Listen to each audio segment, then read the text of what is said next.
Hello students, Tapovan group of school સંચાલિત આપણી online channel તપોવન science academy chapter number 12 જેના આજના ઓનલાઈન લેક્ચર નંબર 1માં રસાયણ વિજ્ઞાન શિક્ષક યશ જરીવાલા ફરી તમારું હાર્દિક સ્વાગત કરે છે. વિદ્યાર્થી મિત્રો, સ્કૂલમાં આપણે જે પ્રમાણેની વાત કરી હતી એ પ્રમાણે કે ચેપ્ટર નંબર 12ની અંદર આપણે આલ્ડીહાઇડ, કીટોન, કાર્બોક્સિલિક એસિડ અને અન્ય 4 સંયોજનો કેવી રીતે મળે છે જેની આપણે વાત કરી ચૂક્યા. હોમવર્કની અંદર તમને એક કામ આપ્યું હતું IUPAC અને સામાન્ય નામકરણ માટેનું. હવે જ્યાંથી આપણે સ્કૂલની અંદર લેક્ચર સ્ટોપ કર્યો હતો ત્યાંથી આગળ આપણે આજે કન્ટિન્યુ લેક્ચર ઓનલાઈન શરૂ કરીશું અને આજનો જે ઓનલાઈન લેક્ચર સ્ટોપ થાય તે આપણે સ્કૂલની અંદર જ્યાંથી સ્ટોપ થયો હશે આજનો લેક્ચર ત્યાંથી આપણે કન્ટિન્યુ બરાબર આગળ ભાગ ચલાવીશું. તો આપણને દરેકને ખબર છે કે જે આપણે સાથે સાત સંયોજન વિશેનો અભ્યાસ કરી ચૂક્યા એ સાથે સાત સંયોજનો વિશે એક જ કોમન બાબત જોવા મળી કે તેની અંદર કાર્બોનિલ સમૂહ આપણને જોવા મળે છે. ઓકે, તો ચલો હવે આ જે કાર્બોનિલ સમૂહ છે એ કાર્બોનિલ સમૂહનું આપણે આજે બંધારણ જોવાનું છે કે આ કાર્બોનિલ સમૂહ એ કેવા પ્રકારનું બંધારણ ધરાવે છે. તો બેઝિકલી આપણને ખબર છે કે કાર્બોનિલ સમૂહ એટલે જે કાર્બન ઓક્સિજન સાથે દ્વિબંધથી જોડાયેલ હોય તો તેને આપણે કાર્બોનિલ સમૂહ તરીકે ઓળખીએ છીએ. જેમાં આ કાર્બન અને ઓક્સિજન વચ્ચે દ્વિબંધ છે. ઓકે, આવા કાર્બનને આપણે નામ પણ આપ્યું હતું જેનું નામ હતું, વિદ્યાર્થી મિત્રો બોલો કયું? Carbonyl carbon. હવે આ કાર્બોનિલ કાર્બન એ ઓક્સિજનની સાથે જ્યારે દ્વિબંધ બનાવે ત્યારે એક સિગ્મા અને પાઈ બંધનું અસ્તિત્વ ધરાવે છે. બરાબર? તો આ કાર્બોનિલ કાર્બન દ્વિબંધથી જોડાવાને કારણે આ કાર્બોનિલ કાર્બનનું આપણે સંકરણ બોલો કયું નક્કી કરી શકીએ? sp2 સંકરણ. અને sp2 સંકરણને કારણે આ જે કાર્બોનિલ કાર્બન છે એ કાર્બોનિલ કાર્બન પાસે 3 sp2 સંકૃત કક્ષકો હોવી અનિવાર્ય છે. મતલબ કે જ્યાં સુધી આ કાર્બોનિલ કાર્બન પાસે 3 sp2 સંકૃત કક્ષક ન હોય ત્યાં સુધી તે કાર્બોનિલ સમૂહનું બંધારણ દર્શાવી ન શકે. બરાબર? તો ચલો આ જે 3 sp2 સંકૃત કક્ષક છે એને યોગ્ય રીતે વહેંચણી કરવી પડે. બરાબર? તો ચલો આ કાર્બોનિલ કાર્બનની જે 3 sp2 સંકૃત કક્ષક છે જેમાંની એક sp2 સંકૃત કક્ષક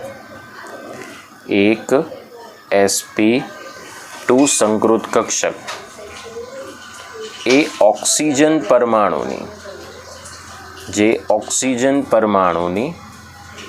p કક્ષક સાથે કઈ કક્ષક સાથે? p કક્ષક સાથે સંમિશ્રિત થાય અને p કક્ષક સાથે સંમિશ્રિત થઈ બદ્ધધરી પર કયો બંધ બનાવે? સિગ્મા બંધ. તો 3 sp2 સંકૃત કક્ષકમાંથી જે એક sp2 સંકૃત કક્ષક છે એ ઓક્સિજન પરમાણુની p કક્ષક સાથે સંમિશ્રણ પામે અને સિગ્મા બંધનું અસ્તિત્વ ધરાવે છે. હવે બાકી રહેલી આ બે જે sp2 સંકૃત કક્ષક છે બરાબર, એ આધાર રાખે છે કે તમે કયો પદાર્થ લો છો તેની ઉપર. તો માની લો કે આપણી પાસે ફોર્માલ્ડિહાઇડ પદાર્થ હોય તો ફોર્માલ્ડિહાઇડ નામના આલ્ડિહાઇડની અંદર જે બાકીની બે sp2 સંકૃત કક્ષક છે,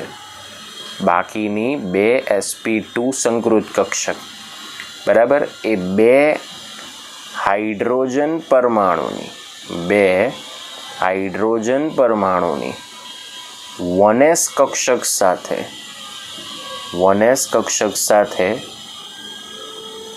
સંમિશ્રિત થાય અને 2 સિગ્મા બંધ બનાવશે. એનો મતલબ કે ફોર્માલ્ડિહાઇડની અંદર આ એક કક્ષક તો બધામાં ફિક્સ જ હશે કે જેની અંદર તે ઓક્સિજન પરમાણુની પી કક્ષક સાથે સંમિશ્રિત થઈને સિગ્મા બંધ બનાવશે. પણ માની લો કે આપણી પાસે ફોર્માલ્ડિહાઇડનો અણુ હોય તો આ કાર્બન પરમાણુની બાકીની 2 sp2 સંકૃત કક્ષક એ 2 હાઇડ્રોજન પરમાણુની 1s કક્ષક સાથે સંમિશ્રિત થાય અને 2 સિગ્મા બંધનું નિર્માણ કરે. માની લો કે આપણી પાસે ફોર્માલ્ડિહાઇડ સિવાયનો જો અન્ય કોઈ આલ્ડિહાઇડ હોય બરાબર, તો એક sp2 સંકૃત કક્ષક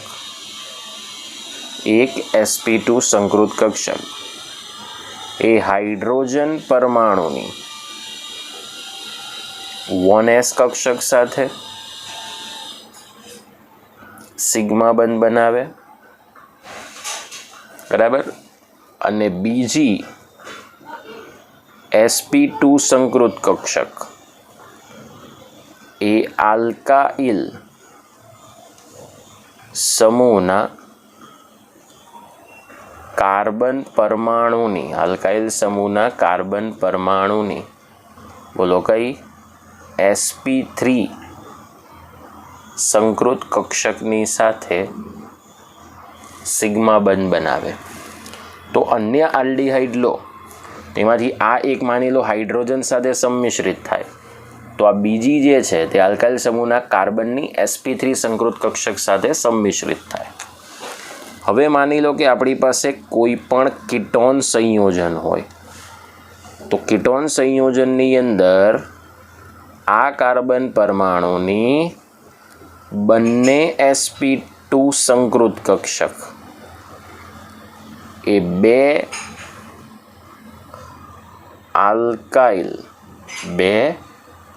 આલ્કાઇલ સમૂહના કાર્બન પરમાણુની 2 sp3 સંકૃત કક્ષક સાથે સંમિશ્રિત થાય અને બોલો કેટલા 2 સિગ્મા બંધ બનાવે. ઓકે, તો 3 અલગ અલગ સંયોજન જો આપણે ઉપયોગ કરીએ ત્યારે આ કાર્બનની બાકીની 2 sp2 સંકૃત કક્ષક એ બંધ ધરી ઉપર સિગ્મા બંધ બનાવશે. મતલબ કે ટોટલ આ જે કાર્બોનિલ કાર્બન છે એ કાર્બોનિલ કાર્બન 3 sp2 સંકૃત કક્ષકનો ઉપયોગ કરી 3 સિગ્મા બંધનું નિર્માણ કરે બરાબર. 3 સિગ્મા બંધની અંદર એક સિગ્મા બંધ કાર્બન અને ઓક્સિજનની વચ્ચે અને બીજો સિગ્મા બંધ એ બાકીની 2 sp2 સંકૃત કક્ષક સાથે બનશે. અને આ જે 3 સિગ્મા બંધ છે તે સમતલ હોય પણ કયા એક જ સમતલમાં ગોઠવાય. એક જ સમતલમાં. એનો મતલબ કે આ ત્રણેય જે સિગ્મા બંધ છે એ ત્રણેય સિગ્મા બંધ એક જ સમતલીય આકૃતિ બનાવે અને એક જ સમતલીય આકૃતિની અંદર તમને સિગ્મા બંધની રચના જોવા મળે છે. તો હવે આપણે એ બંધારણ જોઈએ, એ આકૃતિ જોઈએ કે કેવી રીતે આ કાર્બોનિલ સમૂહ આપણને જોવા મળે છે એક જ સમતલીય આકૃતિમાં કે જેમાં 3 સિગ્મા બંધનું અસ્તિત્વ હોય. આનો સ્ક્રીનશોટ પાડી દો બરાબર. તો હવે આપણે આકૃતિ વિશેની ચર્ચા કરીએ. ચલો આપણે સમતલીય આકૃતિ બતાવવાની છે. તો આ એક છે કાર્બન અને ઓક્સિજનની વચ્ચે સિગ્મા બંધ. હવે બાકીની 2 sp2 સંકૃત કક્ષકની અંદર આ છે આપણી પાસે એક sp2 સંકૃત કક્ષક અને આ પ્રમાણે આ બીજી sp2 સંકૃત કક્ષક. પણ આ આકૃતિ એક જ સમતલની અંદર આપણને જોવા મળે છે બરાબર. તો આપણે આ પ્રમાણે આખું સમતલને ડ્રો કરી શકીએ.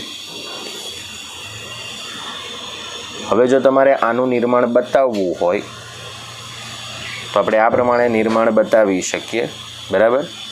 આ કાર્બન અને ઓક્સિજન વચ્ચે સિગ્મા, આ રીતે ત્રુટક રેખા દ્વારા sp2 ત્રુટક રેખા એટલે આપણને ખબર છે બંધ ધરીથી દૂર, અને આ બીજું sp2 બરાબર. આ sp2 ન લખો, હવે હું સિગ્મા બંધ જ લખી દઉં છું એટલે તમને આઈડિયા આવી જાય. આ સિગ્મા બંધ અને આ પણ સિગ્મા બંધ બરાબર. તો આ પ્રમાણે આપણે સમતલીય આકૃતિ ડ્રો કરી દઈએ. હવે આ કાર્બન પરમાણુની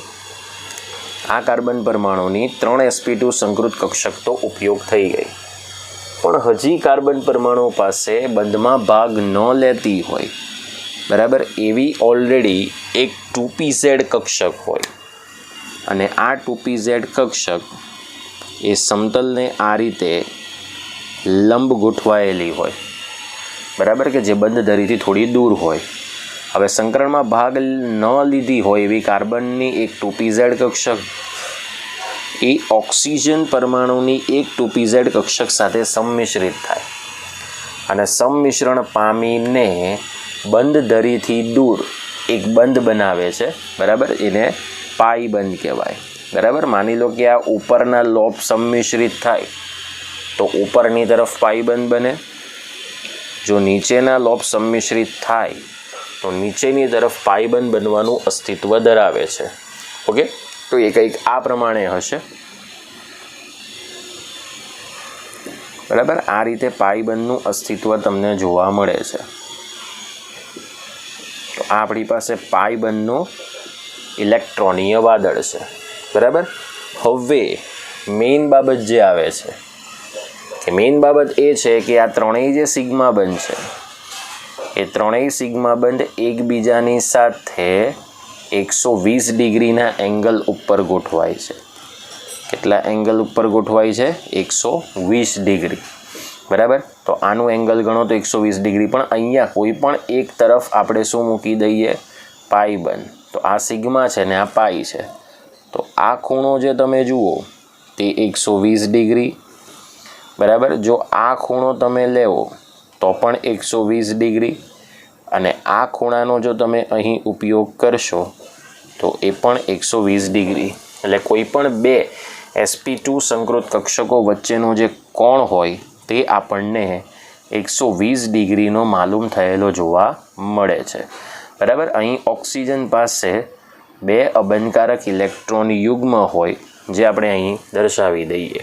તો આ થઈ ગઈ કાર્બોનિલ સમૂહ જે છે એ કાર્બોનિલ સમૂહનું બંધારણ બરાબર.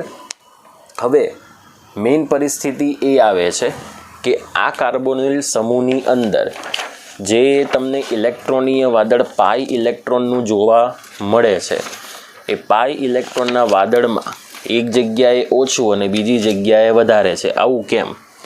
તો આનો મતલબ એવો થઈ ગયો કે કાર્બનની સાથે ઓક્સિજન પરમાણુ અને 2 આલ્કાઇલ સમૂહના કાર્બન પરમાણુ સંમિશ્રિત થઈ સિગ્મા બંધ બનાવે.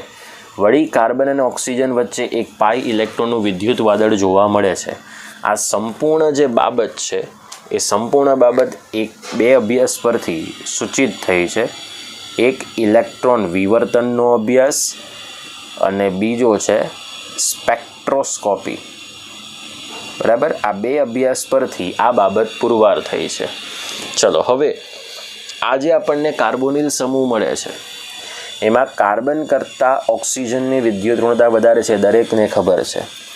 એટલે આ પાઈ ઇલેક્ટ્રોનનું જે વિદ્યુત વાદળ છે એ થોડા પ્રમાણમાં ઓક્સિજન તરફ વધુ ખેંચાયેલું હોય છે બરાબર. પરિણામે આ જે કાર્બોનિલ કાર્બન છે તે આ પાઈ ઇલેક્ટ્રોનની થોડી ઉણપ અનુભવે, એટલે આ કેન્દ્રને કહેવાય ઇલેક્ટ્રોન અનુરાગી. અહીંયા આપણે મેન્શન આઉટ કરી દઈએ એટલે તમને ખબર પડી જાય બરાબર. આ જે કેન્દ્ર છે તે ઇલેક્ટ્રોન અનુરાગી કેન્દ્ર છે, જેને લુઈસ એસિડ કેન્દ્ર કહેવાય, અને આની પાસે ઇલેક્ટ્રોન વધારે છે એટલે આને કહેવાય કેન્દ્ર અનુરાગી કેન્દ્ર, જેને લુઈસ બેઝ કહેવાય. અને આ ઉપરથી સાબિત થાય છે કે કાર્બન અને ઓક્સિજનની વિદ્યુત ઋણતા જુદી જુદી છે. પરિણામે કાર્બોનિલ સમૂહનો જે સ્વભાવ છે એ ધ્રુવીય છે, અને ધ્રુવીય હોવાને કારણે આ જે કાર્બોનિલ સમૂહ છે તે દ્વિધ્રુવીય ચાકમાત્રા ધરાવે છે. શું ધરાવે છે? દ્વિધ્રુવીય ચાકમાત્રા. જેમાં આલ્ડીહાઇડ કમ્પાઉન્ડ હોય તો એની દ્વિધ્રુવીય ચાક માત્રા છે 2.3 ડી બાય, બરાબર. અને જો કીટોન પદાર્થ હોય, કયો પદાર્થ હોય? કીટોન, તો એની દ્વિધ્રુવીય ચાક માત્રા સાબિત થાય છે 2.8 ડી બાય, બરાબર. હવે આ કાર્બન અને ઓક્સિજન વચ્ચે જે વધુ આકર્ષણ દર્શાવતો જે ભાગ છે એ કાર્બોનિલ સમૂહની ઊંચી ધ્રુવીયતા સાથે સંબંધિત છે, બરાબર. માની લો કે તમે સીધી સાદી આકૃતિ તમે આ પ્રમાણે ડ્રો કરી શકો છો, બરાબર, જેની અંદર આ કાર્બન અને ઓક્સિજનની જે દ્વિધ્રુવીયતા છે એ આપણે સંસ્પંદન ઉપરથી નક્કી કરી શકીએ, બરાબર. હવે ઓક્સિજનની વિદ્યુત ઋણતા બોલો કેવી છે? વધારે, એટલે આ માઇનસ આવશે અને આ પ્લસ ડેલ આવશે. પણ આ પાઈ ઇલેક્ટ્રોન ઓક્સિજન ઉપર વિસ્થાનીકૃત થાય, એટલે કાર્બન અને સિંગલ બોન્ડ O, બરાબર, અહીંયા માઇનસ આવશે, તો અહીં શું આવશે? પ્લસ. તો હવે જુઓ, આ કાર્બન પ્લસ બને છે તો આને ઇલેક્ટ્રોન અનુરાગી કેન્દ્ર કહેવાય. ઓક્સિજન માઇનસ બને છે, ધેરફોર એને કેન્દ્ર અનુરાગી કેન્દ્ર કહેવાય. તો આ બધી જ બાબત તમને ઓલરેડી કાર્બોનિલ સમૂહની આ એક જ આકૃતિ ઉપરથી તમને જોવા મળે છે, બરાબર. તો આ વાત થઈ ગઈ કાર્બોનિલ સમૂહના બંધારણની, અને બીજું છે એના સ્વભાવની. હવે આપણે આલ્ડીહાઇડ અને કીટોનના કેટલાક ભૌતિક ગુણધર્મો વિશે ચર્ચા કરીએ કે જે ઓલરેડી આપણને એક્ઝામમાં એમાંથી કેટલાક પ્રશ્ન પૂછવામાં આવે છે. આનો સ્ક્રીનશોટ પાડી દો. આલ્ડીહાઇડ અને કીટોનના ભૌતિક ગુણધર્મોની વાત કરીએ તો આલ્ડીહાઇડ અને કીટોનની અંદર એક સામાન્ય સમૂહ છે જેને કાર્બોનિલ સમૂહ કહેવાય. અને આ જે કાર્બોનિલ સમૂહ છે એ સ્વભાવે કેવો ગુણધર્મ ધરાવે છે? ધ્રુવીય ગુણધર્મ ધરાવવાનો સંબંધ ધરાવે છે.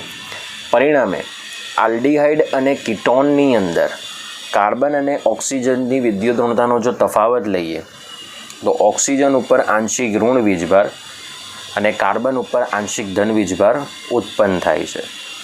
હવે આ જે તમને કાર્બોનિલ સમૂહ દેખાય છે એના પારસ્પરિક વિરુદ્ધ છેડાઓ વચ્ચે જે આકર્ષણ બળ ઉત્પન્ન થશે, કારણ કે ઓલરેડી તમે આંશિક ધ્રુવીયતા ઉત્પન્ન કરી દીધી, તો આલ્ડીહાઇડ અથવા કીટોન બેમાંથી તમે કોઈ પણ અણુ લો તો એક કાર્બોનિલ સમૂહનો જો ઓક્સિજન છેડો હોય તો બીજા કાર્બોનિલ સમૂહનો કાર્બન છેડો, એ બંને વચ્ચે જે આકર્ષણ બળ જોવા મળે છે એ આકર્ષણ બળ જોવા મળશે દ્વિધ્રુવીય પારસ્પરિક આકર્ષણ બળ. તો આ અસ્તિત્વ તમને જોવા મળશે. તો હવે જોઈએ કે કેવી રીતે આલ્ડીહાઇડ અને કીટોનમાં આ આકર્ષણ બળ જોવા મળે છે. ચલો, અહીં તમે ઓલરેડી કાર્બોનિલ સમૂહની ગોઠવણી કરી દો. એ જ રીતે અહીં પણ કાર્બોનિલ સમૂહની ગોઠવણી કરી દો, અને એ જ રીતે અહીં પણ કાર્બોનિલ સમૂહની ગોઠવણી કરી દો. તો તમે ફોકસ કરી શકો છો, તમે જુદા જુદા કાર્બોનિલ સમૂહ લઈ લીધા છે. તો એક કાર્બોનિલ સમૂહનો ઓક્સિજન પરમાણુનો છેડો લઈએ તો બીજા કાર્બનનો શું લઈએ? કાર્બોનિલ સમૂહનો કાર્બન લઈએ. એ જ રીતે અહીં પણ બોલો આ પ્રમાણે લઈ શકાય. તો આ પ્રમાણે તમને દ્વિધ્રુવીય પારસ્પરિક આકર્ષણ આલ્ડીહાઇડ અને કીટોનના કાર્બોનિલ સમૂહની અંદર જોવા મળે છે. હવે તમારે આ આલ્ડીહાઇડ અને કીટોનના જો ભૌતિક ગુણધર્મોની વાત કરીએ તો એની અંદર કેટલાક ભૌતિક ગુણધર્મો છે, જેની અંદર પહેલો જે ભૌતિક ગુણધર્મ છે એ ઉત્કલન બિંદુની કમ્પેરિઝનમાં લઈએ તો ઉત્કલન બિંદુમાં એવું સાબિત થયું છે કે આલ્ડીહાઇડ અને કીટોન જે છે એ આલ્ડીહાઇડ અને કીટોનના ઉત્કલન બિંદુ એ તેને અનુવર્તી હાઇડ્રોકાર્બન અને કંઈક અંશે નિર્બળ ધ્રુવીયતા ધરાવતા ઈથર સંયોજન. તો આલ્ડીહાઇડ અને કીટોનના ઉત્કલન બિંદુ, બરાબર, એ તેને લગભગ સમાન આણ્વીય દળ ધરાવતા હાઇડ્રોકાર્બન અને નિર્બળ ધ્રુવીય સંયોજન ઈથર એના કરતાં કંઈક અંશે કેવા હોય છે? ઊંચા હોય છે, બરાબર. પરંતુ આ આલ્ડીહાઇડ અને કીટોનના ઉત્કલન બિંદુ એ લગભગ તેને અનુવર્તી સમાન આણવીય દળ ધરાવતા આલ્કોહોલ અને કાર્બોક્સિલિક એસિડ કરતાં નીચા હોય છે. હવે આનું કારણ શું? તો આનું કારણ એવું છે કે હાઇડ્રોકાર્બન અને ઇથર સંયોજનની અંદર કોઈ આ રીતનું આકર્ષણ બળ અસ્તિત્વ ધરાવતું નથી. પરિણામે હાઇડ્રોકાર્બન અને ઇથર સંયોજન કરતાં આલ્ડીહાઇડ અને કીટોનમાં આકર્ષણ બળની માત્રા વધારે હોય છે. પરંતુ એની કમ્પેરિઝન જ્યારે, એટલે કે આલ્ડીહાઇડ અને કીટોનના ઉત્કલન બિંદુની કમ્પેરિઝન જ્યારે આલ્કોહોલ અને કાર્બોક્સિલિક એસિડ જેવા સંયોજન સાથે કરીએ તો આ આલ્કોહોલ અને કાર્બોક્સિલિક એસિડ બંને સંયોજનની અંદર એ હાઇડ્રોક્સિલ સમૂહ હોય છે અને હાઇડ્રોક્સિલ સમૂહ હોવાને કારણે આ બંને સંયોજન એ પ્રબળ હાઇડ્રોજન બંધ બનાવવાની ક્ષમતા ધરાવે છે. પરિણામે આલ્ડીહાઇડ અને કીટોનના જે ઉત્કલન બિંદુ છે બરાબર, એની આકર્ષણ બળની પ્રબળતા એ આલ્કોહોલ અને કાર્બોક્સિલિક એસિડના અણુ વચ્ચે જે જોવા મળે એના કરતાં કેવી હોય છે? ઓછી હોય છે. આ પોઈન્ટ ક્લિયર થઈ ગયો. ચલો, આ તો આલ્ડીહાઇડ અને કીટોનના ઉત્કલન બિંદુની કમ્પેરિઝન થઈ આ 4 જુદા જુદા સંયોજનની સાથે. પરંતુ જો હવે આપણે આલ્ડીહાઇડ અને કીટોનના ઉત્કલન બિંદુની અંદર સરખામણી કરીએ તો એવું સાબિત થયું છે કે સમઘટકીય આલ્ડીહાઇડના ઉત્કલન બિંદુ તેને અનુવર્તી સમઘટકીય કીટોન કરતાં ઓછા હોય છે. ઇન ધ સેન્સ કે આલ્ડીહાઇડનું ઉત્કલન બિંદુ એ કીટોન કરતાં ઓછું હોય છે. તો આવું કારણ શું? તો આપણે આલ્ડીહાઇડનું બંધારણીય સૂત્ર જાણીએ છીએ કે કાર્બોનિલ સમૂહના કાર્બન સાથે એક હાઇડ્રોજન અને એક આલ્કાઇલ અથવા એરાઇલ શૃંખલા જોડાયેલી હોય છે. જ્યારે કીટોનની વાત કરીએ તો કીટોનમાં કાર્બોનિલ સમૂહના કાર્બનની સાથે અહીં બંને આલ્કાઇલ સમૂહ અસ્તિત્વ ધરાવે છે. હવે કીટોનની અંદર આ રીતે કાર્બોનિલ કાર્બનની આસપાસ 2 આલ્કાઇલ સમૂહ છે. આ બંને આલ્કાઇલ સમૂહની વાત કરીએ તો તેઓ ધન પ્રેરક અસર ધરાવે છે, જ્યારે અહીં માત્ર એક જ આલ્કાઇલ સમૂહ છે. બરાબર. હવે ધન પ્રેરક અસરની વાત કરીએ તો તેમને ઇલેક્ટ્રોન દાતા સમૂહ કહેવાય. હવે ઇલેક્ટ્રોન દાતા સમૂહ હોય એટલે આ બંને આલ્કાઇલ સમૂહ કાર્બનને ઇલેક્ટ્રોન દાન કરશે. પરિણામે આ બંને આલ્કાઇલ સમૂહ આ જે કીટોનમાં કાર્બોનિલ સમૂહ છે એ કાર્બોનિલ સમૂહને વધુ ધ્રુવીય બનાવશે અને વધુ ધ્રુવીય બનાવવાને કારણે તેમની વચ્ચે આ જે દ્વિધ્રુવીય આકર્ષણ બળની પ્રબળતા છે એ વધારે પ્રમાણમાં આપણને જોવા મળશે. તો આથી સાબિત થયું છે કે આલ્ડીહાઇડના ઉત્કલન બિંદુ તેને અનુવર્તી કીટોન કરતાં ઓછા હોય છે.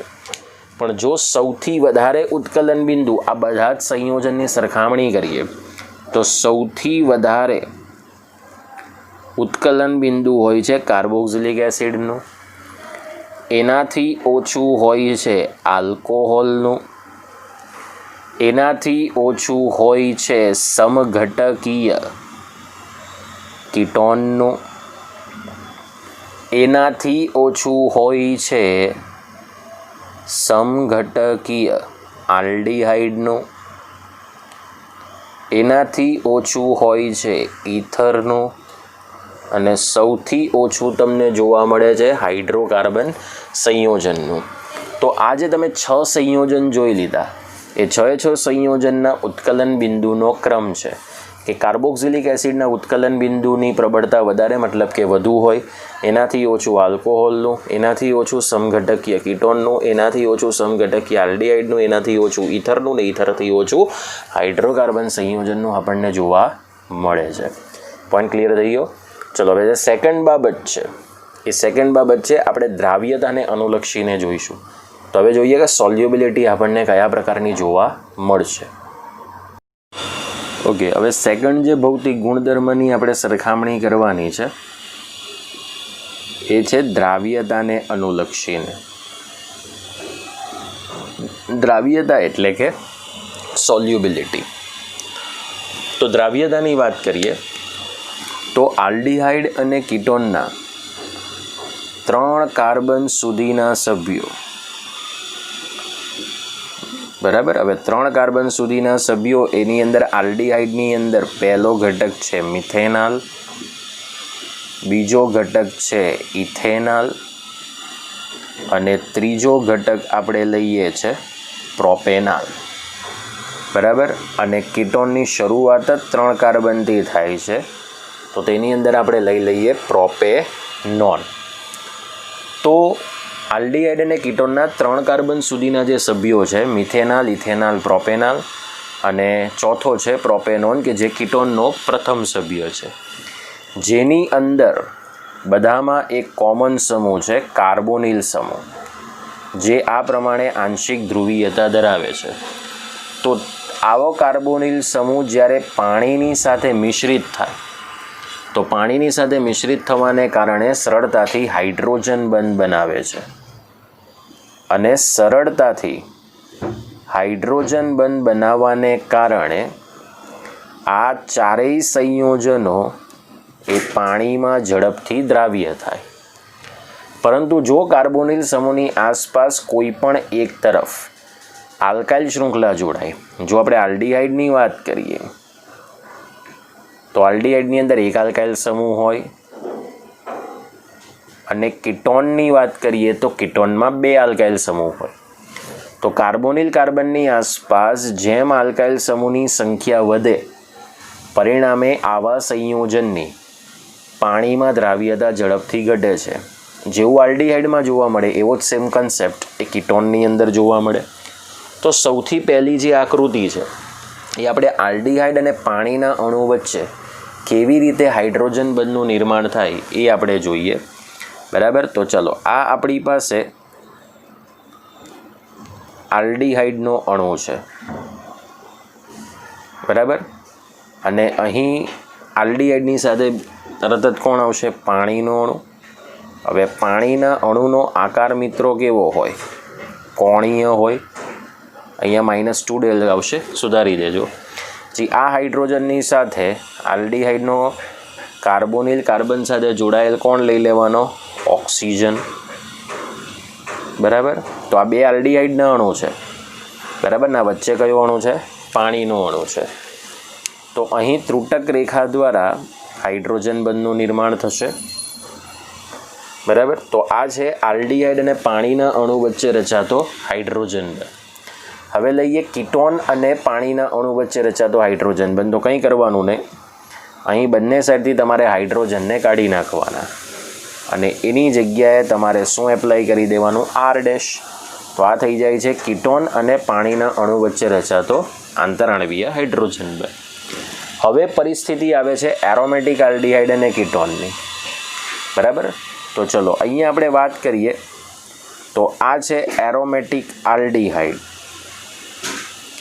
અને આ આવશે એરોમેટિક કીટોન, બરાબર. હવે એરોમેટિક કીટોનમાં 2 શક્યતા આવે, એક શક્યતા આવે પણ આને પણ કહેવાય તો એરોમેટિક કીટોન. તો એરોમેટિક આલ્ડીહાઇડ અને એરોમેટિક કીટોન સંયોજનોની પાણીમાં દ્રાવ્યતા એ તેને અનુવર્તી એલિફેટિક આલ્ડીહાઇડ અને એલિફેટિક કીટોન કરતાં ઓછી હોય છે. આવું કેમ? તો તમે જોઈ શકો છો એરોમેટિક આલ્ડીહાઇડ અને કીટોનની અંદર એક મોટો હાઇડ્રોકાર્બન સમૂહ છે જેને આપણે બેન્ઝીન વલય કહીએ. તો આ બેન્ઝીન વલય ઝડપથી પાણી સાથે હાઇડ્રોજન બંધ બનાવવા માટે અવરોધ ઉત્પન્ન કરે છે ઝડપથી. પરિણામે આવા સંયોજનની પાણીમાં દ્રાવ્યતા કેવી હોય છે? ઓછી. પરંતુ જો આપણે બધા જ આલ્ડીહાઇડ અને કીટોનની વાત કરીએ તો તે કેટલાક કાર્બનિક દ્રાવકો, જેની અંદર એક આવશે બેન્ઝીન, બીજો આવશે ઈથર, ત્રીજો આવશે આલ્કોહોલ અને ચોથું સંયોજન આવશે ક્લોરોફોર્મ. તો આ ચારેય જે કાર્બનિક પદાર્થો છે કે જે દ્રાવક તરીકે ઉપયોગી છે, તો આ ચારેય કાર્બનિક દ્રાવકોની અંદર બધા જ આલ્ડીહાઇડ અને કીટોન એ દ્રાવ્ય બને છે, જેવું આપણે સાબિત કરી શકીએ. બોલો, આટલો પોઈન્ટ ક્લિયર થઈ ગયો?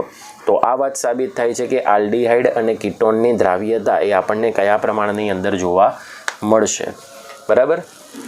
હવે વાત આવે છે ત્રીજો ગુણધર્મ, અને ત્રીજો ગુણધર્મ છે વાસનો, જે હું લખતો નથી પણ ઓરલી બોલું છું. પેમ્પલેટ તમારી પાસે રાખજો, જેમાં તમને પહેલું સેન્ટેન્સ એવું આપ્યું છે કે નીચા આલ્ડીહાઇડ એ તીવ્ર દુર્ગંધ ધરાવે છે, પરંતુ જેમ જેમ આલ્ડીહાઇડમાં કાર્બનની સંખ્યા વધવાની સાથે આણ્વીય દળ વધે તો વાસમાં દુર્ગંધની તીવ્રતા ઘટે છે. ઇન ધ સેન્સ કે આલ્ડીહાઇડની અંદર જેમ ઓછા કાર્બન હોય તેમ દુર્ગંધ વધારે અને જેમ વધારે કાર્બન હોય તેમ દુર્ગંધની તીવ્રતા ઘટે છે. પણ કીટોનની વાત કરીએ તો કીટોન મોટે ભાગે પ્રવાહી સ્વરૂપે અસ્તિત્વ ધરાવે અને વધુ સુગંધિત પદાર્થ હોય અને કુદરતી રીતે મળતા મોટાભાગના આલ્ડીહાઇડ અને કીટોનનો ઉપયોગ એ ખૂબ અગત્યનો છે. અંડરલાઇન કરવી હોય તો પેમ્પલેટમાં કરી દેજો. પેજ નંબર 10 પર આપ્યું છે. પરફ્યુમની બનાવટ અને પરફ્યુમની અંદર જે સંમિશ્રણમાં સુગંધીકારક પદાર્થો વપરાય એની અંદર કુદરતી આલ્ડીહાઇડ અને કીટોનનો ઉપયોગ થાય છે. ઓકે, તો આલ્ડીહાઇડ અને કીટોનની અંદર સૌથી વધારે જો કોઈ સુગંધિત પદાર્થ હોય તો એ કીટોન છે. પણ આલ્ડીહાઇડની અંદર જો એ આલ્ડીહાઇડ એ કુદરતી રીતે મળતો હોય તો તેવો આલ્ડીહાઇડ એ સુગંધિત હોય છે, એ કદી દુર્ગંધ ધરાવતો નથી. આ વાત આપણે ઓલરેડી સાબિત કરી શકીએ. ઓકે, ચલો હવે જે આપણે નેક્સ્ટ ટોપિક છે એ છે આલ્ડીહાઇડ અને કીટોન એ બંને એકસાથે આપણે કેવી રીતે બનાવી શકીએ એની વાત આપણે કરીશું. અને હવે અહીંથી બનાવટ દ્વારા ઓરિજિનલ ચેપ્ટરની શરૂઆત થાય છે. અત્યાર સુધીના જેટલા પણ ટોપિક હતા એ તમને MCQની અંદર પૂછવામાં આવશે અને હવે આપણે થિયરી બેઝ કન્સેપ્ટ ઉપરની શરૂઆત કરીશું. ચલો, આલ્ડીહાઇડ અને કીટોનની વિવિધ પદ્ધતિઓ દ્વારા બનાવટ, જેની અંદર પહેલી બનાવટ છે આલ્કોહોલના ઓક્સિડેશન દ્વારા. તો પહેલી બનાવટ છે કે આલ્કોહોલના ઓક્સિડેશન દ્વારા આપણે કેવી રીતે આલ્ડીહાઇડ અને કીટોન બનાવી શકીએ. માની લો કે આપણી પાસે આલ્કોહોલ તરીકે પ્રાથમિક આલ્કોહોલ હોય અને આ પ્રાથમિક આલ્કોહોલનું ઓક્સિડેશન PCC દ્વારા મિથિલિન ક્લોરાઇડ નામના દ્રાવકમાં જો કરાવવામાં આવે તો આપણને પદાર્થ તરીકે મળે છે આલ્ડીહાઇડ. અને જો દ્વિતીયક આલ્કોહોલ હોય તો તેનું ઓક્સિડેશન એ પ્રબળ ઓક્સિડેશન કરતા પદાર્થ ક્રોમિક એસિડ વડે કરાવવામાં આવે કે જેની બનાવટ આપણે જોઈ ગયા છે.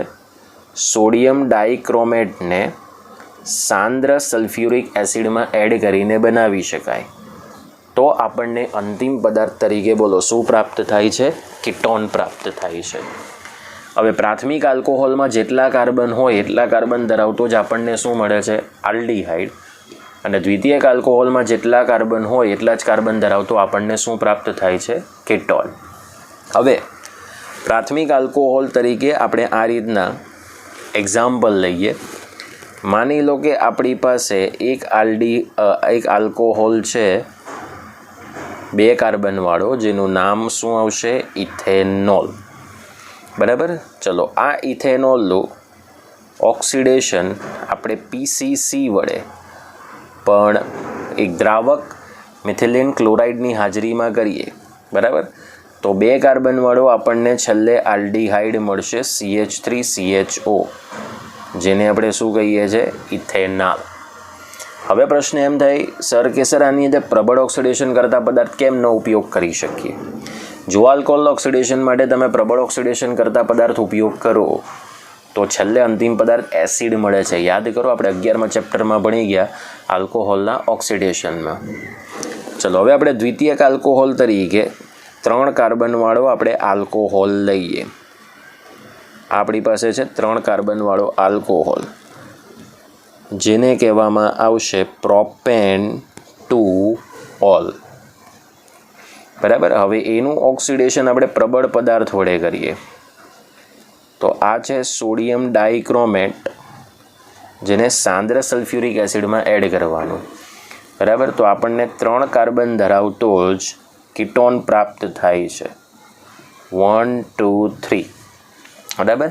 જેને તમે પ્રોપેન-2-ઓન કહો કે માત્ર લખો પ્રોપેનોન તો પણ ચાલશે. અને આનું જે સામાન્ય નામ છે એને કહેવામાં આવશે એસિટોન. બરાબર. હવે ચલો, એક કીટોન આપણે લઈએ, એક આલ્કોહોલ લઈએ, દ્વિતીયક આલ્કોહોલ. બરાબર. આને આપણે કહીએ છીએ સાયક્લોહેક્ઝેનોલ, જે દ્વિતીયક આલ્કોહોલ છે. જેનું આપણે ઓલરેડી દર્શાવવાનું છે ઓક્સિડેશન. અહીંયા હું લખી દઉં છું ક્રોમિક એસિડ. બરાબર, ક્રોમિક એસિડ મળે છે આપણને ખબર છે કે Na2Cr2O7/H2SO4 દ્વારા. તો દ્વિતીયક આલ્કોહોલનું ઓક્સિડેશન કરો તો હંમેશા તમને શું મળે? કીટોન, જેને કહેવામાં આવશે સાયક્લોહેક્ઝેનોન. શું કહેવામાં આવશે? સાયક્લોહેક્ઝેનોન. ઓકે, તો ચલો, આ માહિતી જે સાબિત થઈ છે કે આલ્કોહોલના ઓક્સિડેશન દ્વારા આપણે આલ્ડીહાઇડ અને કીટોન બનાવી શકીએ. એમાં પ્રાથમિક આલ્કોહોલનું ઓક્સિડેશન નિર્બળ પદાર્થ વડે કરીએ તો જ આલ્ડીહાઇડ મળે, અને દ્વિતીયક આલ્કોહોલનું ઓક્સિડેશન જો આપણે પ્રબળ ઓક્સિડેશન કરતા પદાર્થ વડે કરીએ તો જ આપણને શું મળે છે? કીટોન. પોઈન્ટ ક્લિયર થયો? ચલો, હવે આપણે સેકન્ડ બનાવટ લઈશું. બરાબર, આનો સ્ક્રીનશોટ પાડવો હોય તો પાડી દો. સેકન્ડ બનાવટ છે કે આલ્કોહોલના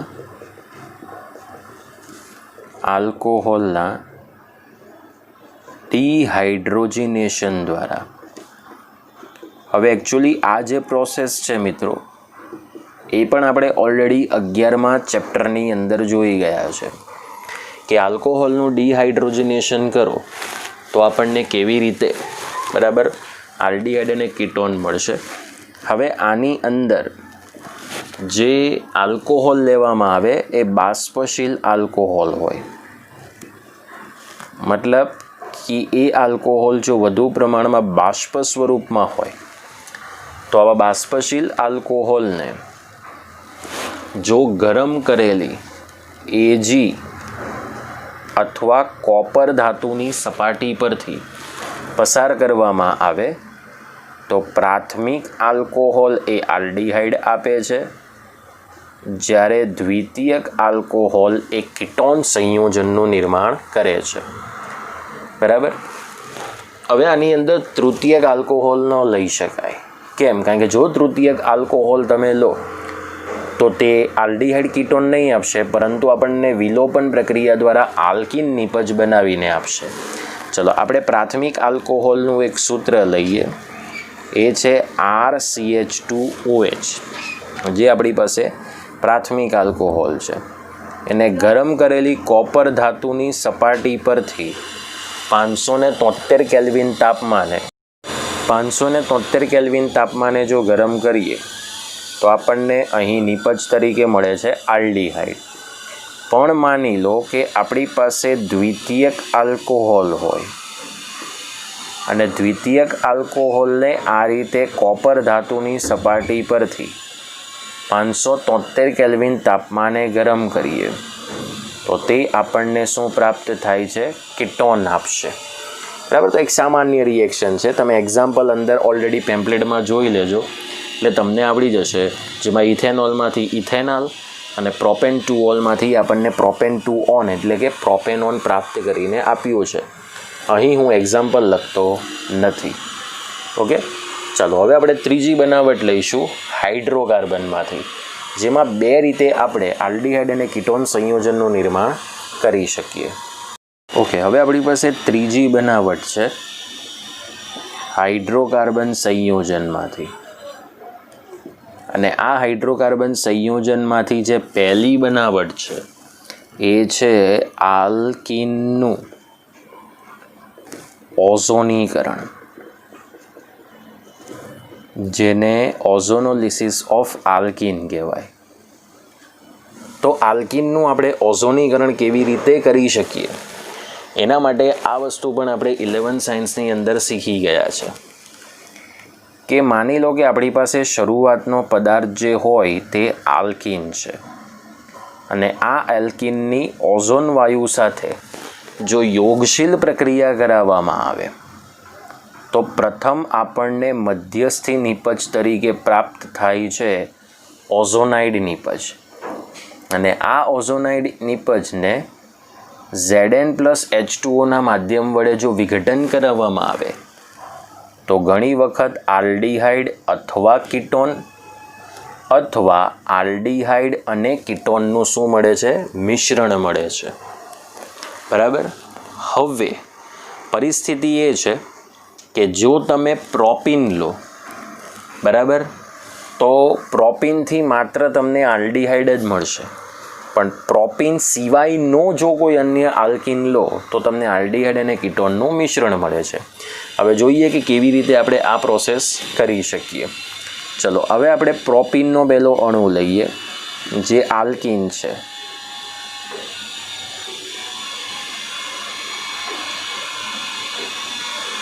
બરાબર, એની 1 મોલ ઓઝોન વાયુ સાથે યોગશીલ પ્રક્રિયા કરવાની. કેમ? કારણ કે અહીં 1 મોલ દ્વિબંધ છે એટલે 1 મોલ ઓઝોનનો અણુ વપરાશે. તો જ્યારે યોગશીલ પ્રક્રિયા થાય ત્યારે આ દ્વિબંધ સંપૂર્ણ તૂટી જશે. તો અહીં CH3 CH અને CH2 આ પ્રમાણે તમારે ઓલરેડી રાખવાનું. તમને અહીં પેમ્પલેટમાં C બોન્ડ H એવું બતાવ્યું છે, ન લખો તો પણ ચાલે. હવે જ્યાંથી દ્વિબંધ તૂટે છે ત્યાં ઓલરેડી તમારે ઓઝોનનો જે અણુ છે તે આ રીતે ઘર બનાવે એ રીતે તમારે ગોઠવી દેવાનો છે. બરાબર, હવે આગળ આ જે તમને ઓઝોનાઇડ નિપજ મળે છે પ્રોપીન ઓઝોનાઇડ કહેવાય. કેમ કે આ પ્રોપીનનો અણુ અને ઓઝોનનો અણુ ગોઠવાય છે એટલે એને પ્રોપીન ઓઝોનાઇડ કહેવાય, જે Zn+H2Oના માધ્યમ વડે વિઘટન થશે. જ્યારે પણ વિઘટન થાય ત્યારે આ રીતે બંને ઓક્સિજન વચ્ચેનો આ રીતે બંધ તૂટશે. બરાબર, એ CH3CHO આ એક નિપજ મળશે જેને કહેવામાં આવે ઇથેનાલ. બરાબર, પ્લસ બીજી નિપજ મળશે CH2O. CH2Oને શું કહેવાય? HCHO, જેને કહેવામાં આવે મિથેનાલ. અને આ એક ઓક્સિજન અહીંયા એડ થાય એટલે છૂટું શું પડશે? Hydrogen peroxide H2O2. Point clear થયો? હવે આપણે પ્રોપીન સિવાયનો અન્ય કોઈ આલ્કીન લઈએ. બરાબર, જેની અંદર CH3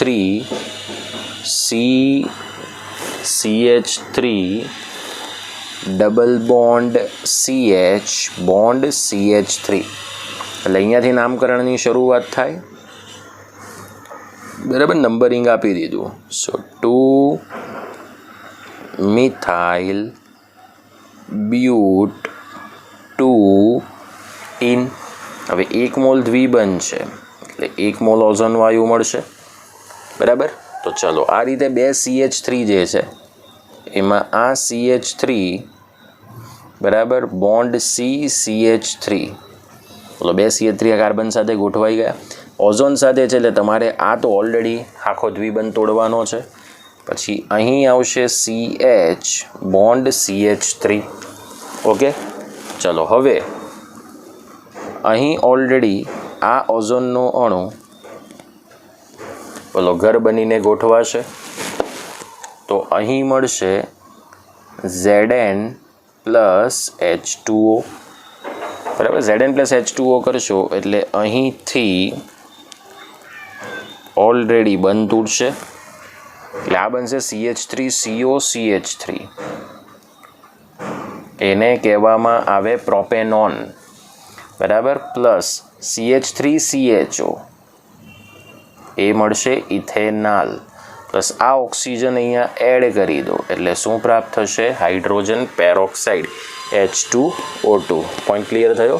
એટલે જો તમે ઇથિન અને પ્રોપીન લો તો માત્ર તમને આલ્ડીહાઇડ જ મળશે, પણ જો પ્રોપીન કે ઇથિન સિવાયનો કોઈ અન્ય આલ્કીન લો તો આપણને આલ્ડીહાઇડ અને કીટોનનું શું મળે છે? મિશ્રણ મળે છે. તો આ રીતે આપણે આલ્કીનના ઓઝોનોલિસિસ દ્વારા આલ્ડીહાઇડ અથવા કીટોન બેમાંથી કોઈ એક પદાર્થ અથવા આલ્ડીહાઇડ અને કીટોન આ બંને પદાર્થ મિશ્રણયુક્ત નિપજ તરીકે મેળવી શકીએ. હવે આપણી પાસે જે સેકન્ડ પ્રોસેસ છે જેમાં પણ મૂળ પદાર્થ તો હાઇડ્રોકાર્બન જ રહેશે અને એ છે આલ્કાઇનના હાઇડ્રેશનથી. કે આલ્કાઇનનું તમે ઓલરેડી જલ વિભાજન દર્શાવો તો કેવી રીતે આપણને આલ્ડીહાઇડ અને કીટોનની પ્રાપ્તિ થાય છે. ઓકે, આનો સ્ક્રીનશોટ પાડી દો. ઓકે, સેકન્ડ આપણે હાઇડ્રોકાર્બન લઈએ. આલ્કાઇનના હાઇડ્રેશનથી. હવે આલ્કાઇનના હાઇડ્રેશનથી મતલબ કે આલ્કાઇનનું તમે જલ વિભાજન દર્શાવો તો આપણને કેવી રીતે આલ્ડીહાઇડ અને કીટોન મળશે જેની આપણે ઓલરેડી અહીં માહિતી મેળવવાની છે. બરાબર. તો જોઈએ આલ્કાઇનના હાઇડ્રેશનથી આપણે કેવી રીતે પ્રાપ્ત કરી શકીએ આલ્ડીહાઇડ અને કીટોન. જો આપણે આલ્કાઇન તરીકે માત્ર અને માત્ર ઇથાઇન સંયોજન લઈએ તો ઇથાઇન સંયોજનની H2O સાથે રિએક્શન કરવાની, જેની અંદર મર્ક્યુરિક સલ્ફેટ હોય, જેને મંદ H2SO4ની અંદર દ્રાવ્ય કરવાનું અને 333 કેલ્વિન તાપમાને પ્રક્રિયા કરીએ તો માત્ર આપણને આલ્ડીહાઇડ જ મળશે. અહીંયા લખી દઈએ તો માત્ર આપણને શું મળશે? આલ્ડીહાઇડ. પણ જો ઇથાઇન સિવાયનો અન્ય કોઈ આલ્કાઇન હોય તો આ અન્ય આલ્કાઇન સંયોજનની પણ આપણે પાણી સાથે જ રિએક્શન કરવાની. સેમ કન્ડિશન, મર્ક્યુરિક સલ્ફેટ અને મંદ સલ્ફ્યુરિક એસિડનું દ્રાવણ, 333 કેલ્વિન ટેમ્પરેચર, તો આપણને શું પ્રાપ્ત થાય છે? કીટોન પ્રાપ્ત થાય છે. શું પ્રાપ્ત થાય છે? કીટોન પ્રાપ્ત થાય છે. તો બેઝિકલી આ રીતે આપણે હાઇડ્રોકાર્બનમાં બીજી પદ્ધતિ આલ્કાઇનના હાઇડ્રેશન ઉપરથી આપણને આલ્ડીહાઇડ અને કીટોનની પ્રાપ્તિ થશે. તો હવે આપણે રિએક્શન દ્વારા સમજીએ કે કેવી રીતે આપણને પ્રાપ્ત થાય છે. ચલો આપણે પહેલાં એક્ઝામ્પલની વાત કરીએ, ઇથાઇનનું હાઇડ્રેશન. ચલો ઇથાઇનનું સૂત્ર શું છે? CH ટ્રિપલ બોન્ડ CH, જે ઇથાઇનનું બંધારણીય સૂત્ર છે. બરાબર. H2O. બરાબર. હવે સેકન્ડ જે પહેલો સ્ટેપ જે છે એમાં મર્ક્યુરિક સલ્ફેટ, જેને મંદ H2SO4 મંદ સલ્ફ્યુરિક એસિડની અંદર દ્રાવ્ય કરવાનું, 333 કેલ્વિન ટેમ્પરેચર. હવે ઇથાઇન તમે જુઓ છો તો ત્રિબંધની આસપાસ સમાન રચના છે, તો આપણે એને સંમિત આલ્કાઇન કહીએ છીએ. કયો આલ્કાઇન કહીએ છીએ? સંમિત આલ્કાઇન. તો સંમિત આલ્કાઇનની અંદરથી અહીં દૂર થશે બે ભાગ, એક H+ અને OH-. તો કોઈ એક પાઈ બંધ તોડી દો. બરાબર.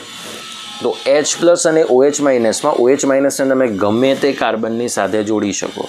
માની લો આને પ્લસ લઈ લઈએ, આને માઇનસ લઈ લઈએ, તો OH- એ આની સાથે જોડાશે એટલે વક્રતીર માઇનસથી પ્લસ તરફ આવશે. અહીં CH- આ H+ સાથે જોડાય એટલે માઇનસથી પ્લસ તરફ આવે. તો બોલો CH2 double bond CH bond OH થશે. આને કહેવાય ઇથિન પ્લસ ઓલ, એટલે શું કહેવાય? ઇથિનોલ. બરાબર. અને વિનાઇલ આલ્કોહોલ કહેવાય. શું કહેવાય? Vinyl alcohol. હવે આ જે તમને ઘટક મળે છે એની તમને શું જોવા મળશે? પુનઃરચના. તો પુનઃરચનાની અંદર આ જે હાઇડ્રોજન છે તે સીધો અહીં જોડાશે અને અહીંનો પાઈબંધ એ અહીંયા ટ્રાન્સફર થશે. તો એ પ્રાપ્ત થશે CH3C double bond O C bond H. તો બોલો CH3CHO એટલે આને શું કહેવાય? ઇથેનાલ કહેવાય. શું કહેવાય? ઇથેનાલ. હવે આપણે ઇથાઇન સિવાયનો અન્ય કોઈ આલ્કાઇન લઈએ તો CH3CH2 C triple bond CH. તો 1 2 3 and 4.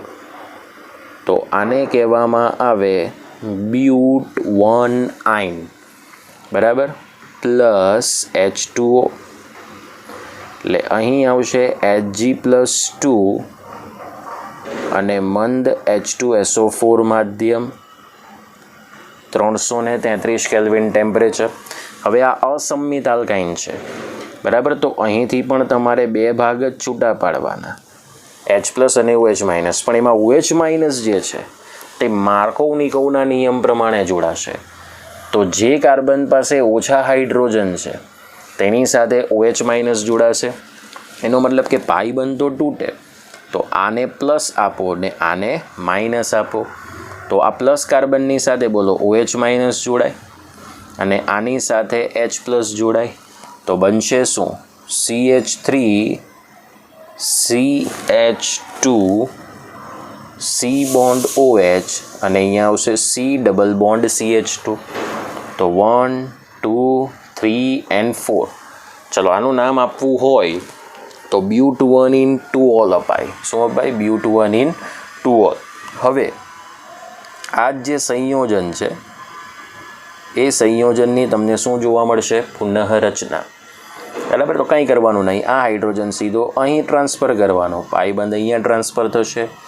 So CH3 CH2 C double bond O CH3, તો 1 2 3 and 4, તો આનું નામ શું આવશે? Butane 2 on. શું નામ આવશે? Butane 2 on. તો જોઈ શકો છો, જો તમે ઇથાઇન સંયોજન લો તો તમને આલ્ડીહાઇડ મળે છે, અને ઇથાઇન સિવાયનો અન્ય કોઈ આલ્કાઇન લો તો આપણને કીટોન સંયોજનની પ્રાપ્તિ થયેલી જોવા મળે છે. પોઈન્ટ્સ ક્લિયર થઈ ગયો? તો આ રીતે આપણે આલ્કાઇન હાઇડ્રોકાર્બનના હાઇડ્રેશનથી પણ આપણે આલ્ડીહાઇડ અને કીટોન મેળવી શકીએ. ઓકે, ચલો હવે જે વાત છે કે જેમાં આલ્ડીહાઇડ અને કીટોન આ બંનેની આપણે બનાવટની સેપરેટ સ્વતંત્ર વાત કરવાના છે, પણ એ આપણે સ્કૂલના લેક્ચરની અંદર જોઈશું.